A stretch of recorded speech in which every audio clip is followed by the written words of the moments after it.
I'm a commercial filmmaker. I'm making movies for studios. I'm giving a lot of money to this budget, and I got to pay it off. But I also want people to have a good time. I don't want the worst thing you can do is like, well, I loved it, and screw them. They didn't get it. It's like, well, then just make movies for yourself and show them in your house. Prepare your ears, humans. Happy, Sad, Confused begins now. Hey guys, it's Josh. Welcome to another edition of Happy, Sad, Confused. We have a returning guest. The one and only Paul Feig is on the show today, one of our great filmmakers. He can do it all, very often doing comedy, but also mixing and matching a little bit of thriller here and there, and that's certainly the case for his new film, Another Simple Favor. It's a wild one. It's on Prime Video right now. We'll get to that in a second. Before we get to Paul, usual reminders and all this information, as always, of course, is on our Patreon. Check it out, patreon.com/happysadconfused. So many cool additions over there, extras over there, early access, discount codes, merch, lots of cool stuff. If you like what I do, it helps us make more of what we do. So check it out. As for live events, a lot coming up. Two I can mention. May 12th, Alexander Skarsgård is joining me. Always a delight. I slightly resent him because he's one of the most attractive human beings on the planet. Doesn't share any genetic material clearly with me or most of us, but despite that, he's so damn smart and talented and funny, I excuse it.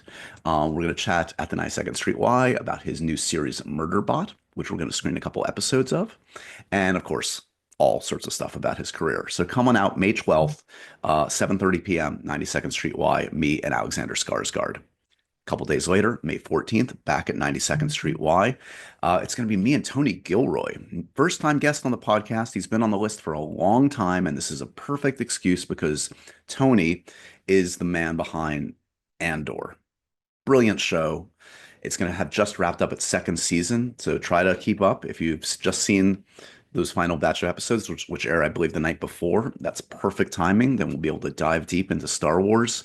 And also, by the way, the guy has so many cool film credits, including an all-time classic in Michael Clayton. So you guys know I love a deep dive filmmaker interview, and this is one of the smartest guys out there. So Tony Gilroy, May 14th, 92nd Street Y. Come on out if you can. Information is on our Patreon or in the show notes. You know what to do. Okay. Quick little information on what you're about to see and hear. This is Paul Feig and I talking in Miami. How the hell did that happen, Josh? Great question.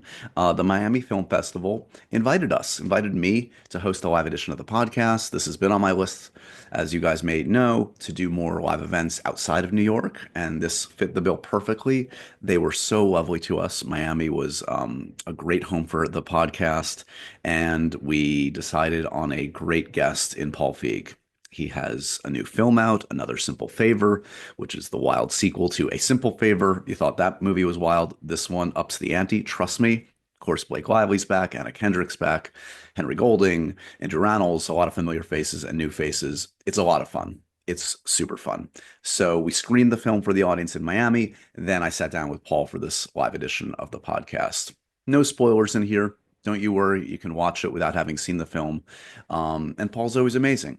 The guy, gave us Freaks and Geeks and Spy and Bridesmaids, and we talk about it all and much, much more. So I know you guys are going to get a kick out of this. I always do with Paul. He's a consummate professional. He's funny. He's smart. He's all the good things. So here is Paul Feig and I somehow in Miami at the Miami Film Festival talking all things Another Simple Favor and more. Please enjoy. Paul, congratulations. The Precious Gem Award winner, Paul Feig. Do you have an illustrious career of awards in your childhood? What was the first award you ever won as a kid? I actually did a guitar recital. I was a terrible guitar player, but for some reason, I went to this competition with this classical song I practiced forever, and for some reason, that one moment, I did it perfectly and scored a 100 out of 100 and was never able to play it again. Amazing. Which I think sums up my entire career. Let's get the guitar out again tonight for Paul. Congratulations. It's always good to see you. You guys are inside of my podcast. Thank you for coming out tonight in Miami. This is Happy, Sad, Confused with the one and only Mr. Paul Feig. You guys need us to switch? Are we good? Okay. Cameras, we're good? Okay. Cool. I was looking the wrong way.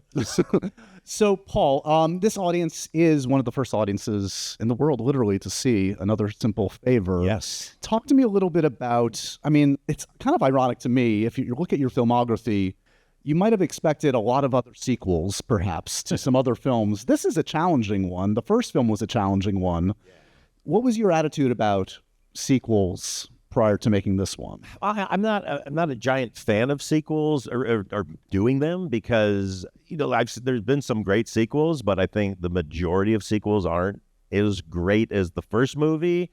And Hollywood always thinks, oh, if they like the first one, they're just going to want another one. And audiences kind of used to go for that. If you think about the 80s and 90s, we'd all be like, okay, we'll go see the sequel. And I think people got burned by a lot of sequels over the years. And so we found kind of in our research of the internet and just audiences, because I'm always just trying to figure out how do I, you know, make an audience happy and give them what they want while still doing something that I'm happy with too. And the big question was always, why? Why do I need to see this? And it's a hard question to ask because sequels are difficult. The reason you love a movie the first time is because you're discovering the characters for the first time. You're being given a lead character who has a problem in their life or something they need to solve, and the movie solves whatever happens in the movie, solves it for them. So your lead character always comes out sort of better at the end, unless it's a crazy horror movie or whatever. And so to then do a sequel of like, oh, I love that, I want to see that character, do you take them back to then they have another problem, and are you like, oh, didn't we solve your problem before?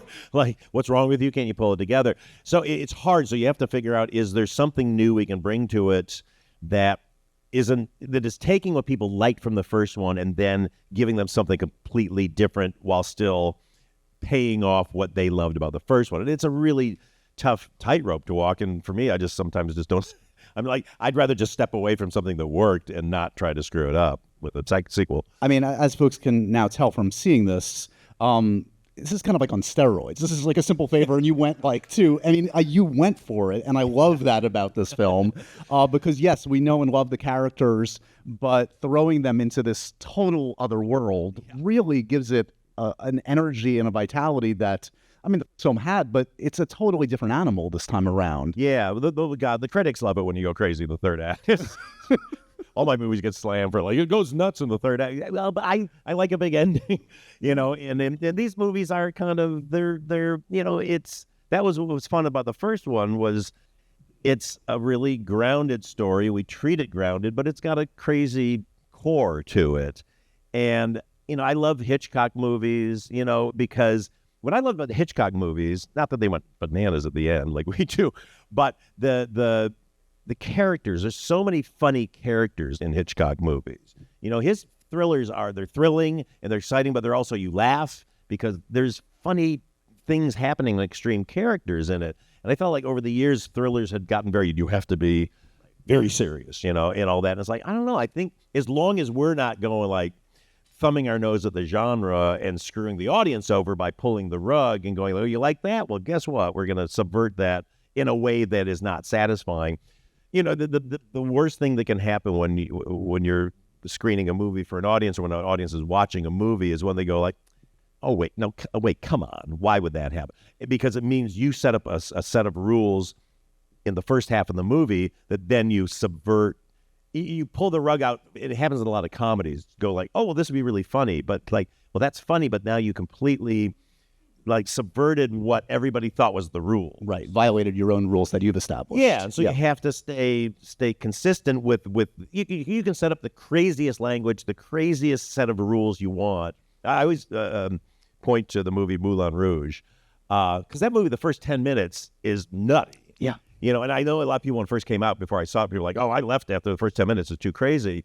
But what that did is it sets you up and you go like, okay, that's the world I'm in. Right. And then it works. So I'm just a big fan of what we call the skeleton key at the beginning of the movie of like, here's the rules. Now we're going to stick to them. I also love, I mean, yeah, you just alluded to this. Like, arguably my favorite movie of all time is North by Northwest. Yes, and that is one of the great kind of adventure, mystery, thriller. And it is comedic. It's funny. It's a fun movie. And that's what you've made. And I know you pride yourself on being, above all else, a filmmaker for audiences. Like, you trust and want to please an audience. And because I often have conversations with filmmakers about like, you want to trust your gut, but there has to be that balance, I would imagine, of trusting your gut and then listening to the audience. You can only trust your gut so far because your gut tells you what you like, and that's why I'm very, very addicted to test screenings.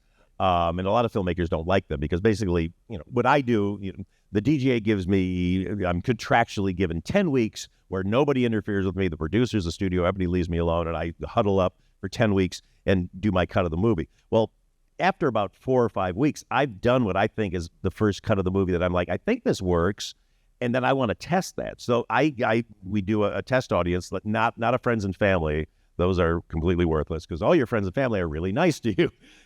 Oh, it was great. I loved it. But you get 300 people in a room who don't know you, who are recruited off the street. They're going to be brutal. But at the same time, you go like, okay, I thought that was going to be great. They didn't laugh or they didn't like that. I think I have to change that. And look, there's something I really love, and I think, well, maybe it's just a weird audience. I'll test it twice, and if it doesn't work, you got to take it out because I'm a commercial filmmaker. I'm making movies for studios. Are giving a lot of money to this budget, and I got to pay it off. But I also want people to have a good time. I don't want the worst thing you do is like, well, I loved it, and screw them, they didn't get it. It's like, well, then just make movies for yourself and show them in your house. Let's talk about your amazing cast. Let's start with Anna Kendrick, who, there are few actors I would imagine you can trust to kind of like, play drunk, play on someone on sodium pentothal. But like, Anna is so finely calibrated as a comedic actor that you're in safe hands with her. I don't know, what's her superpower for you as an actor to work with? Well, first of all, nobody plays drunk funnier than Anna Kendrick. She kills me every time she does it. No, Anna's is great because she's a great actor, and because of that, she can take the comedy and make it come out of herself in a real way. What comedy falls apart is when you go, oh, that actor is making fun of that character. That actor doesn't like that character, or just going, oh, look how crazy I am. Because then is the difference between if you know somebody who's really like a kind of a crazy personality, but you kind of love them because that's them. Versus sometimes I've gone out, in the comedy world, like somebody like, oh, this is my friend, he's really crazy. And you see somebody like, I'm crazy, like trying to be funny. And it's like, I don't buy what you're doing. But if you can make what like Anna does, make it come from your soul in a believable place, but you are an extreme oddball character, then the audience will follow you anywhere.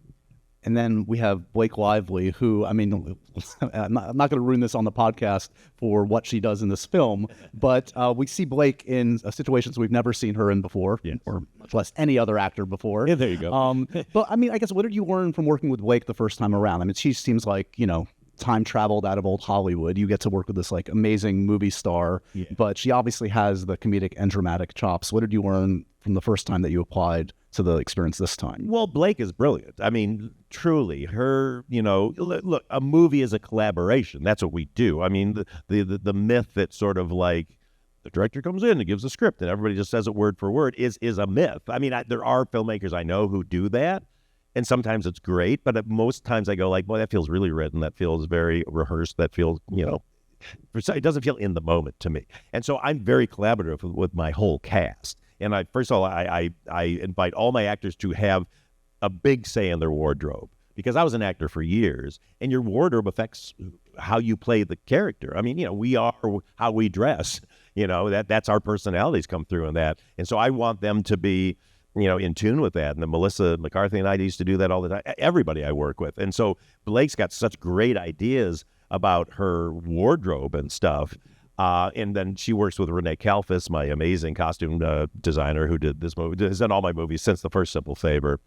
And just the ideas, what I love is when people give you an idea, and this happened with so many people I've worked with, where you're like, well, that's weird.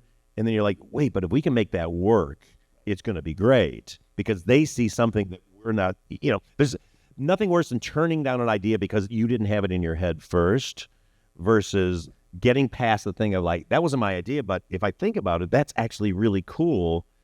And my whole thing in my career is I'm tired of my voice, and it's why I kind of don't even like write from scratch a lot of my scripts anymore, because I know my voice, I know where I'm going to go. versus new writers come in, they have new ideas. And I love working with people who haven't even, who are just starting out. Yeah. They discover somebody because they don't know the rules. You got to know the rules, but if they don't know the rules and they're coming at you with something fresh and a fresh voice, then we can take it, we can make it commercial and do the things we need to do with it. But that's great. That's what so many actors bring to the what they do. Well, and that only comes with experience and the insecurity of a young director who feels like I have to put my stamp on every single thing so everybody knows it's me. Yeah. And you, and we'll get to kind of the body of work, and it was seen in that clip reel, but I imagine working on something like The Office, for instance, where so many of the actors are writer actors and everybody is contributing, must have been kind of maybe a mind shift for you as a creative. Oh, totally. Because Freaks and Geeks was pretty controlled. Because we were on a tight schedule, and I was very mercurial with the writing on that and everything. And the cast was great, and it just, that's kind of how it worked. But it was once I got to doing Arrested Development and then The Office and all these things where we could loosen it up, and you're working with such brilliant improvisers on that you start to go this is a collaboration. This has to be a all the things, I went to USC Film School, and it was all, actors are, everybody liked to, crap on actors and stuff because it's all they always love to tell this story about Hitchcock, when there was a big wide shot, and there's an actor who had to come running in this big wide shot up to the camera, and the actor's like, what's my motivation? Hitchcock said, I'll tell you when you get here. So, which everybody thought was funny, but I was kind of like, well, actually, that's wrong because there's a million different ways to run. Is the guy in a panic? Is he scared? Is he this and that? So it's I have such love of actors because they bring so much to it. In my kind of mantra as a director is you have to have the confidence to have no confidence. You have to be able to go, I know what I'm doing, but maybe they're right. So let's try what they want, and I'll do what I want. And that's a great thing about film. Let's do your version. Let's do my version. Let's do the other person's version. Let's get everything in between. And then I've got all that ammo when I go into the editing room.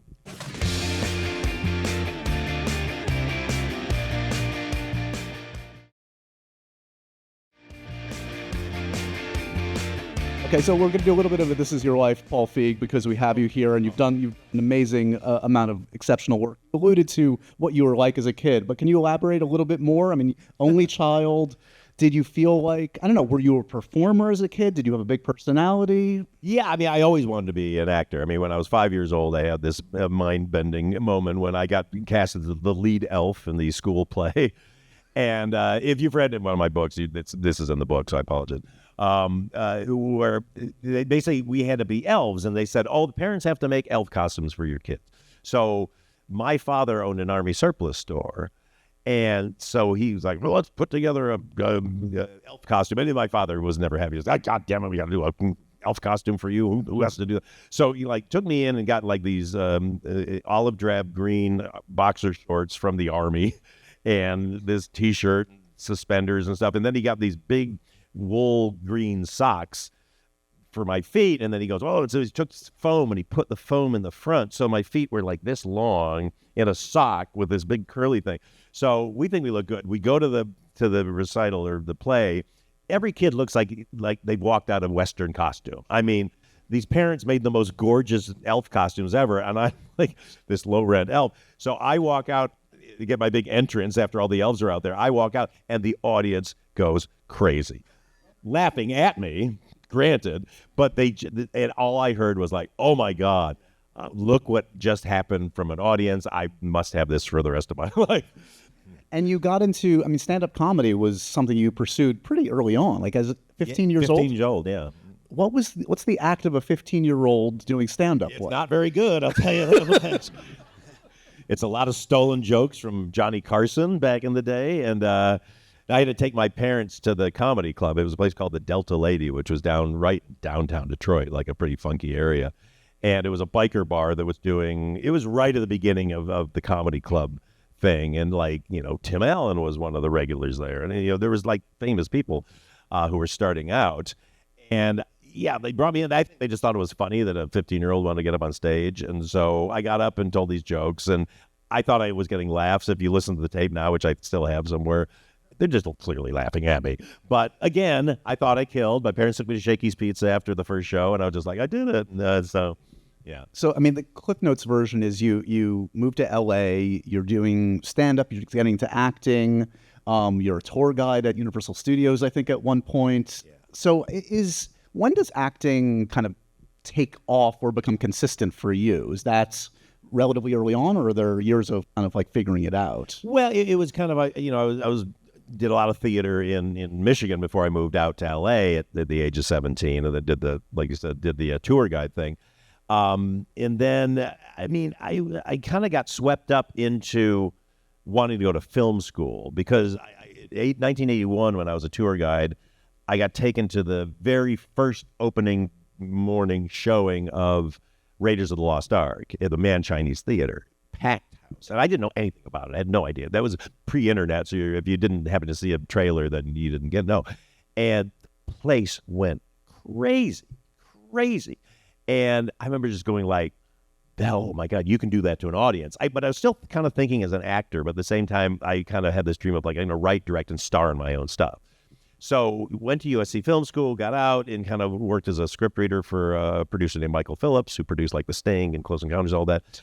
And then I went into stand-up, and I did stand-up for about 4 or 5 years, and then kind of burned out on it a little bit because I realized the goal for a stand-up back then was to just be on the road as an opener, or as a headliner all the time, and I didn't like that. So pivoted to acting, and then I had like 15 years. I mean, first TV series I was a regular on was Sabrina. No, it was not that. It was Dirty Dancing, the TV series. You didn't know they did that, did you? No, neither did anybody else. That was the problem. Yeah. Never watched it, exactly. But Sabrina that's a real successful show. You're a regular on it. Yeah, that was after 4 other failed TV series. So that was the end of like a 14-year run of kind of getting to be like the 6th lead on a sitcom and going, this is my big break, and then the telling thing was always, they're like, okay, we're going to take, there's like the day when they're going to take all the publicity photos. So you're all excited and you're there, the rest of the cast, they go like, all right, everybody get in. So you got the big group photo. We're like, hey. And then they're like, all right, can you guys on the end peel off? And you're like, oh no. And then they spend hours shooting the 3 leads and you're like, I might as well not be on the show. And I had an actor's ego. I was like, I wanted to be in the spotlight. I wanted to be important on the set and to the project. And it just never happened. And even with Sabrina the Teenage Witch, which finally was after 4 other failed series, took off. And that was the thing, like, finally I'm on a show I'm going to be taken care of for 7-8 years. The show's going to run forever. And they called me up after the end of the first season, like, we're not going to bring you back to the show. We don't know how to write for your character. It's like, I do. I could write for Again, we can't cover everything, but coming out of that, you make a film, which I know doesn't necessarily pan out in the way that you wanted it to. Right. But the good news is that experience, correct me if I'm wrong, kind of gives birth to Freaks and Geeks. Yeah, I made, briefly, I made a $30,000 film that I starred in. Shot in a field. It was 4. I wrote and directed and starred in it. It was 4 people who meet in a field. They don't know why they're there, and turns out they all think that a UFO is going to come and take them away because they hate their lives. So it was a very small film. And I couldn't sell it anywhere. I couldn't get it at any festivals, except I finally got into this kind of traveling road festival where you take it around these small colleges and show it. And it was when I was out on the road doing that I decided I was going to write the pilot for Freaks and Geeks. So, look, I'm sure this audience has seen Freaks and Geeks. It's one of the greatest TV shows, arguably, in the history of television. I mean, it's a seminal work, and it's so personal to you. I guess briefly, let's just talk about the cast, for instance. That cast is insane. Whatever happened to them? Yeah, exactly. Yeah. Did you have to fight for any of them in particular? I mean, were they all kind of easy to get the network to approve, from Seth to James Franco? Yeah, they actually were. I mean, that was the thing when Judd and I took the pilot into NBC to see if they would buy it. I remember, they were interested in it. We were going to have a meeting to talk about it. I made this big speech to Judd, like, they're not going to make me cast a bunch of, beautiful models in this thing. I want real kids, blah, blah, blah. And so I start that speech at NBC, and they go like, oh, no, we agree. Oh, okay. So they kind of really let us cast the way we want to. And we saw every kid in town, and there's so many talented kids out there, but you just knew when each one of them came in, you're just like, oh my gosh, you just couldn't believe how talented they were. We found Seth Rogen up in Vancouver in an open casting call. He was one of like 3 kids who had an agent, so he kind of got brought in first. And the minute he started reading, Judd and I just looked at each other like, oh my God, this guy is absolute gold.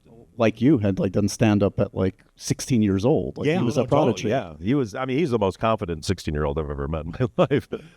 I mean, it must be hard to pinpoint this, but what are you proudest of the legacy of that show? I mean, it's talked about to this day. It's sure the cast, but it just as personal as you, I feel like everybody connects still to this day. I think what I am most proud of is so many either parents or people who were kids at the time or have seen it over the intervening years said it really helped me get through high school. And that was kind of my motivation to do it in the first place, because I had such a crazy time in high school, and I was so terrified of going in, and I had weird bullies, and you're like, pre-internet, you're like, is it just me? Am I the weirdo? And just to go let's do something in the most fun but real way we can, to go look, it's going to be terrible, but you're going to get through it, and you're going to laugh about it when it's over. So I like that carries on. I know you're asked this all the time. I probably asked you this 6 times, but of every single thing being rebooted, sequelized, etc. Nothing for Freaks and Geeks. And is that something that you and Judd have had to protect actively? Has that come up as a conversation? Oh, it comes up all the time. Yeah, people wanted it forever. I'm a fan of James Brown, who said hit it and quit it. And we had 18 episodes that I think are kind of great. And look, I definitely had a plan for a second season, but that's they're all grown up now, and I'm not going to do a modern day one because I couldn't write that. What do I have to say? This was good because it was all the things that were going on for me when I was in school. And what I like about it is we made it in 1999, 2000. It takes place in 1980. I really like doing things that are in the past because you have a very set bunch of cultural rules, icons, things like that. Because what I hate about making, movies sometimes these days is it's always like, well, we got to get a hot new song in there. And it's like, how many times by the time the movie comes out, it was like, oh, that song sucks. Or like, oh yeah, that was played out, or it never hit. And so we could cherry pick the best of not only the culture and the music, but also sort of what we were going through, what adolescents go through back then.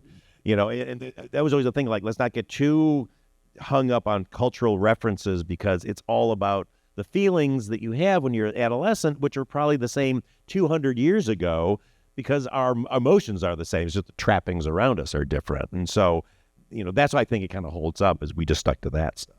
And there's something to be said for quitting while you're ahead. I mean, that one season is frozen forever, and we will always wonder all those questions. Yeah, well, because so many people go oh, I just wish I knew how it ended. I'm like, the only show that ever had a perfect ending was 6 Feet Under, because the last episode they killed everybody. You saw how everybody died. So you're kind of like, okay, yes, once I know how everybody dies, then the story is over. But characters go on, their lives change and all that, and sometimes, I don't want to know what happened to some of the people I went to school with, because I like them because they weren't my friends necessarily, just people kind of, we're all background extras in other people's movies. Right. And and some people take great joy in going to their, class reunion and seeing who lost their hair and who got overweight. And I don't want to know that. I just want to remember them the way that they were. And if somebody reaches out and says hi, then that's great. But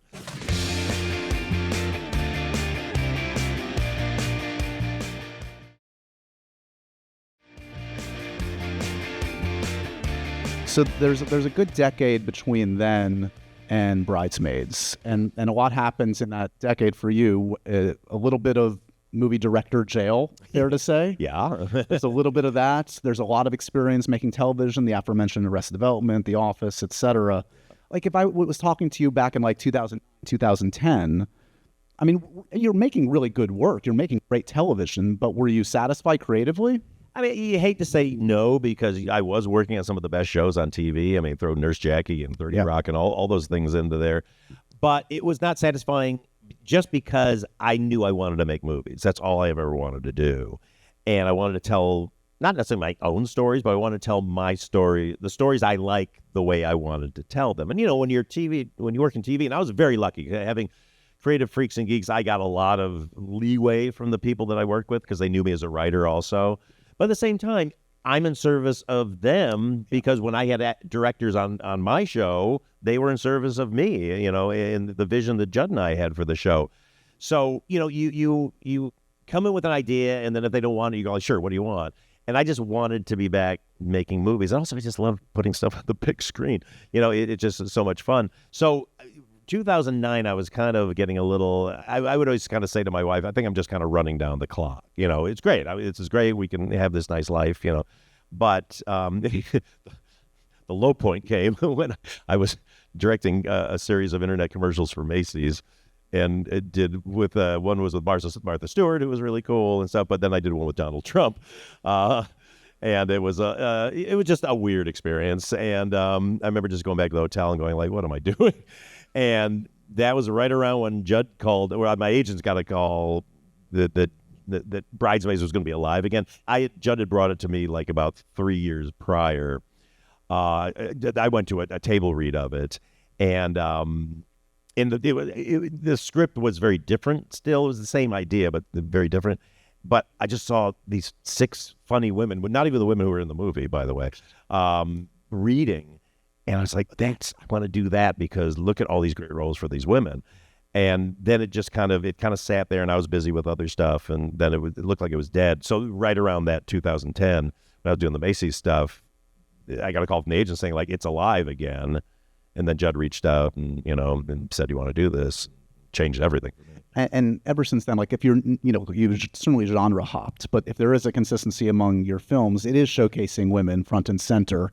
And I mean, it still sounds insane to say, but at the time, Bridesmaids was this weird anomaly. Like, wait, is there a market for this? Can just like an ensemble of women actually lead a film like this? Was that an active conversation behind the scenes that... Well, it was doubt in that. Well, I mean, it was considered a big swing, and Judd's a good producer. He kind of kept that away from me. But we were, the studio was great. I mean, Donna Langley, the whole gang, they were really into it.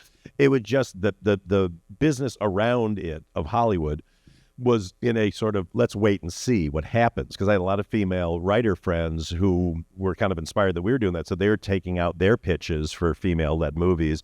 And they were across the board hearing from execs, we just have to wait and see how Bridesmaids does, which is like, that's really... No pressure also. Yeah, no pressure. And also, the movie starring guys, people are like, well, if The Hangover doesn't work, we're not going to make movies with men anymore, So it was kind of, it was terrifying. And then, I mean, we were really projected to not do well.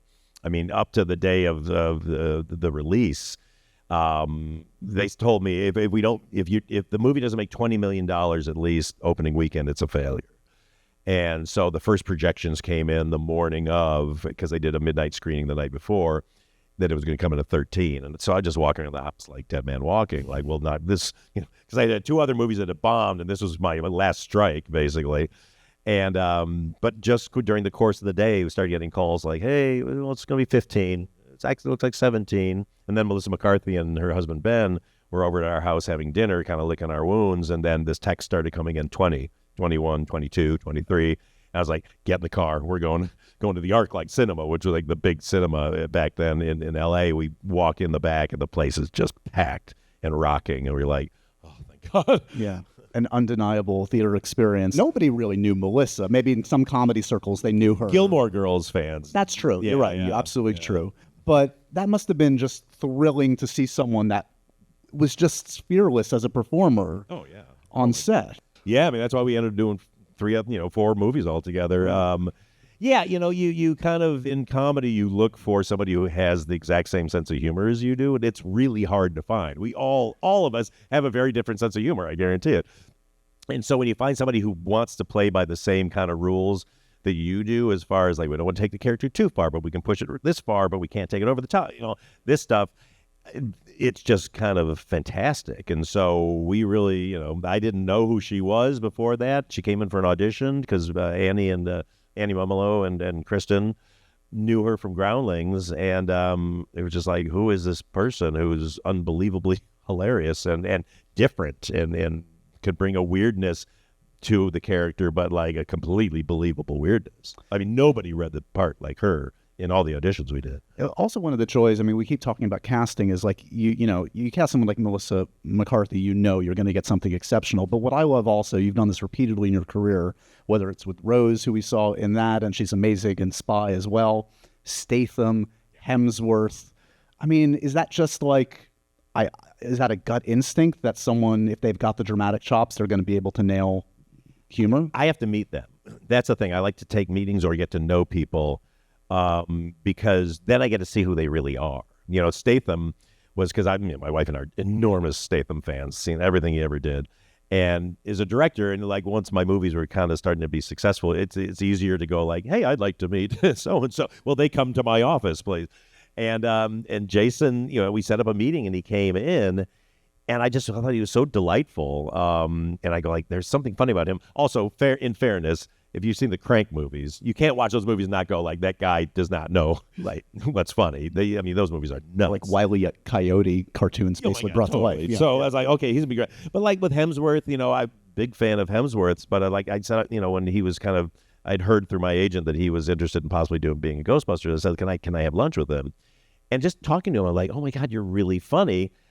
Do your Australian accent. I don't want you to put an American accent. And then like for Last Christmas, Michelle Yeoh, when we were doing the first Simple Favor, Henry Golding had just done Crazy Rich Asians, and Michelle was in Toronto with us where we were shooting, doing Star Trek. And one day he's like, hey, do you want to have dinner with Michelle Yeoh? And I'm like, I didn't know she existed. I mean, I was such a fan of hers from all the Hong Kong movies, but you kind of don't think that a person really breathes and walks this earth like her. And the minute I met her, she was hilarious. And we just had the best time. So I'm like, I got to get you in a comedy. I got to put you in a comedy. So that's kind of the fun way to do it. Because then also you're playing with the expectations of an audience who goes like, oh, we know exactly what that person does. Like if I didn't meet Michelle Yeoh, I go like, she's the most serious, badass actress. That's so cool. I would never have told you in a million years she's really funny. Same with Emilia Clarke. She's Khaleesi and she's so serious and her face didn't even move. And then she comes in and she's goofy and all this stuff. So yeah, it's a joy to be able to bring that side, an unknown side of an actor to the audience. 10th anniversary of Spy this year. I always bring it up. I'm obsessed with that movie. I love that movie.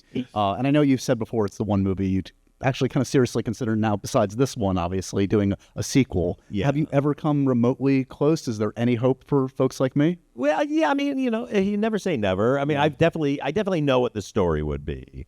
There's just moments you go like, did we wait too long? Or sometimes if you do it too soon, I don't know. I mean, I'm so happy to get to do new things all the time. I mean, having done this and then now just finished production on The Housemaid, which is coming out at Christmas, which was so much fun. Doing with Sydney Sweeney and then Amanda Seyfried and Brandon Sklenar. It was I don't know. I like the idea of revisiting stuff, but at the same time, it's really fun to move forward. But that, again, that's one that if we would do it, we would do that. Okay, so there's not enough time to go into everything, though I love Ghostbusters. I love so much of your work. But talk to me, you did mention your next film, which is coming pretty soon. Yeah. And this has quite a following. I know the books are very popular. You just showed us some footage for the first time at CinemaCon in Vegas that went over very well. Talk to me about the approach to this one compared to, I mean, it shares some thriller sensibilities, I would imagine, but fair to say less humor than the Simple Favor films. Yeah. I mean, I really love the book. I don't know how many people here have read the book. It's a really good book. Yeah, and it's got great twists in the characters. And I'm always going to be very religious about whatever the source material is. And so I mean, The Housemaid is definitely, sometimes it's so extreme, you'll just kind of laugh just because you're like, oh my God. But we just saw another Simple Favor, and you're saying that's extreme? Exactly. Different kind of extreme. Okay. Just a second. No, but the fun for me, look, I love, my confession is I don't watch a lot of comedies. All I watch is like thrillers and horror movies and stuff. I love thrillers because to me they're very, comedy and horror and thrillers and all that stuff, they're so close together because a laugh is the same emotion as a scream or a jump. Right. And if people you shock people and they scream, they'll almost always laugh after they scream. Right. And the moment that kind of solidified it for me was when we were doing the movie The Heat and shooting the scene I don't know if you've seen it, but there's a scene where like the bad guy stabs Sandra Bullock in the leg with his knife and leaves it there. And so Melissa pulls it out, and then they realize they have, for their plan to work, she still has to have the knife back in her leg. And so we get this sequence where like she's trying to stab Sandra with his knife, and the audience is just, they're screaming and laughing at the same time. And I was like, ooh, I like how these two things go together. You know, in these days, most comedies you are watching now are horror movies. Right. I mean, Megan is one of the funniest movies I've ever seen in my life. I cannot wait for the sequel this year. You know, but it's exciting. It's about eliciting a gut, you know, a primal emotion out of an audience. That's when you really feel like you've hit a home run. I'm excited about the trio of actors you've never worked with in the new film. I mean, there's a lot of like for stuff like that. There's a lot of fan casting out there. Do you even pay attention to that? No, you'll go crazy if you really. Do that. Yeah. That's again just trusting instincts. And we were talking before backstage, like Sydney Sweeney. I just love what she's doing with her career. She's so great. What surprised or excited you about working with this trio of actors? Can you hint a little bit? Well, I mean, I was a huge fan of Sydney's. You know, did you ever see the movie Reality that she did? Unbelievable. And I was just like, I have to work with her. Amanda Seyfried, I had met years before. We had drinks together just to kind of have a general meeting, and we really hit it off. And I was just like, I have to work with her. And then Blake had just worked with Brandon on It Ends With Us, and she was still in the middle of shooting and all that stuff when we were doing Simple Favor. They were doing reshoots. And she was like, I'm working with this guy, and he's so amazing. Brandon, you got to meet Brandon. I was like, all right. Like, and then so finally we were casting this. I was like, all right, I'll have lunch with Brandon. He walks in. Within 30 seconds, I'm like jelly. Like, oh, okay, you're like the most charismatic, you know, guy you've ever met in your life, and so talented. So there's a thrill of working with people you worked with before, because you know how to play with what they do, but there's a real thrill also about working with somebody new for the first time, especially when they're delightful. I mean, this cast, you know, this sounds like Hollywood BS, but it's not. This cast was delightful to work with. We had a really short schedule. We had like a 34-day schedule, over 200 scenes in the movie. Wow. Yeah, and I was just like, this is gonna be tough. They're like, cool, we're in, and they were just, man, they just nailed it every time and gave me options and different things. I can't wait for you to see it. It's really, and it's going to be theatrical. It's going to be on the big screen. Nice. And on the bucket list for, I mean, again, you've dabbled in a lot of different genres. You've talked about wanting to do a musical.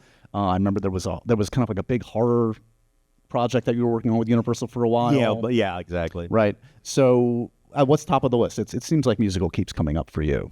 Yeah, but I mean, I'd love to do a musical, but I don't want to do a bad musical. Right. You know, so it's about finding the right material. I'd love to do an original musical, but I want it to be kind of big, but, you know, exciting. Like John Carney's so great at doing those small musicals, you know, like Once and those, and his new movie coming out, which looks fantastic. But I kind of want to do something more like a Bollywood-esque, you know, old MGM type thing. But we'll see. I mean, I'm dying to do a Western. I'm dying to do a big sci-fi thing, you know, but I love doing thrillers. I'd like to do a few more thrillers. But yeah, I'm definitely trying to check off every genre I can. What do we call the third Simple Favor movie? You've kind of, it's a challenging An even simpler one. Favor, exactly. The simplest favor. The simplest favor yet. Can you imagine? Exactly. Yeah, and where do you set it? Have you thought about seriously what you might do with these characters? I got a few ideas. Okay. Yeah, we'll see. Okay, we're going to end with this. It's traditional and Happy Sad Confused to ask folks the profoundly random questionnaire. So, Paul, are you ready? I'm afraid, but yes. Yeah, don't be afraid. Okay. It can't be worse than showing you old clips of your, illustrious acting career. You pulled the Band-Aid off, basically. Dogs or cats, Paul? Cats. Wow.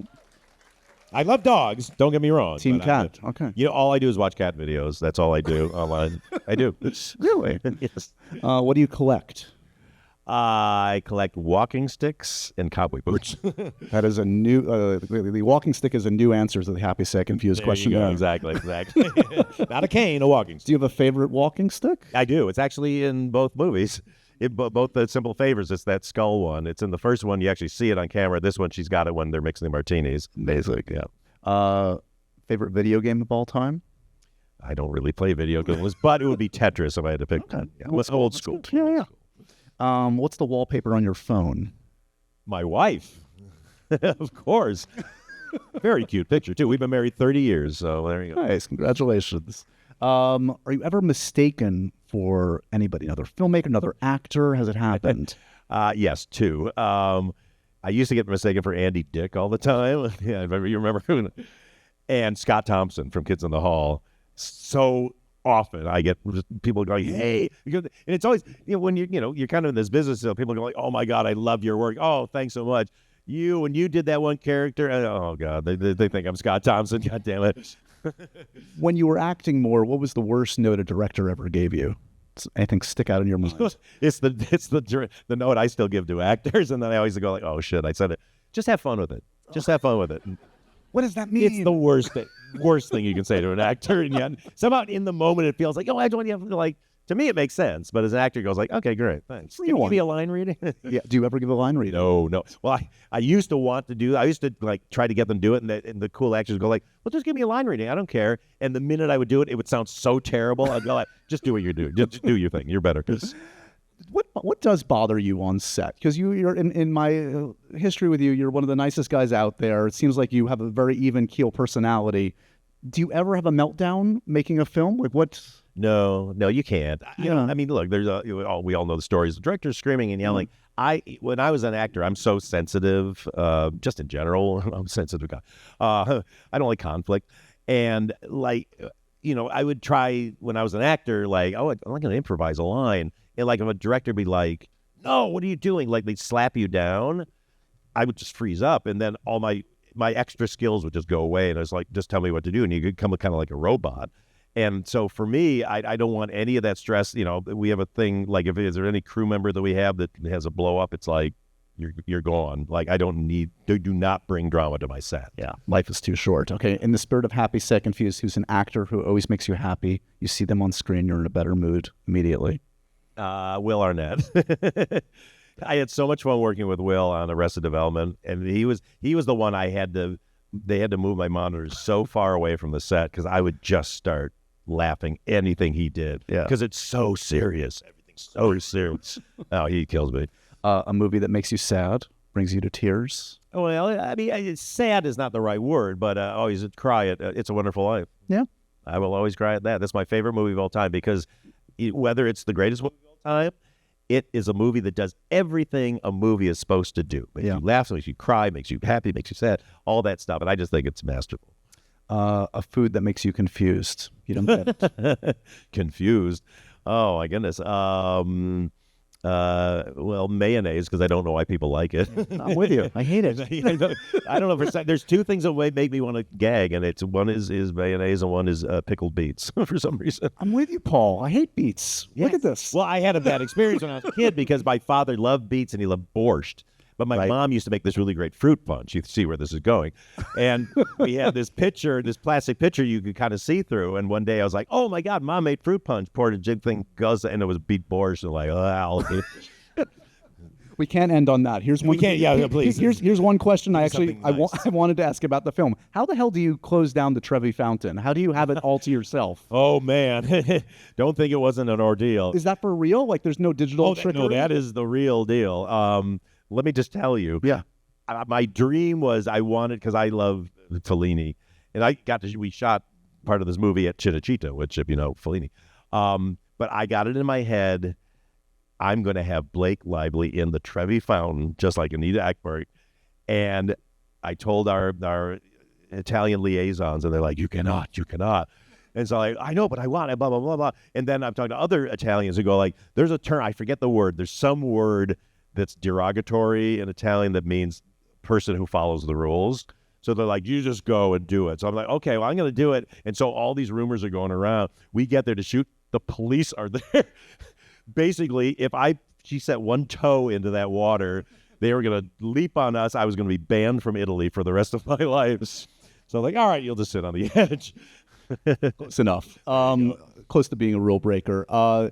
Congratulations, man. The film is fantastic. It's one of the most entertaining films I've seen in quite a while. You make movies for audiences, as I said. This audience is very lucky. You guys are truly one of the first audiences to see it, so please spread the good word. This is going to be on Prime May 1st. May 1st. May 1st. Spread the good word. And before we end, I just want to thank Miami and Miami Film Festival, Lauren, for being such a great host.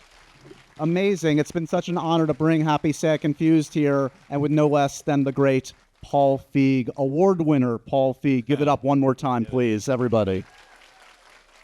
Thanks, everybody. Thanks, everyone. You guys are the greatest. Thank you. We appreciate it. And so ends another edition of Happy, Sad, Confused.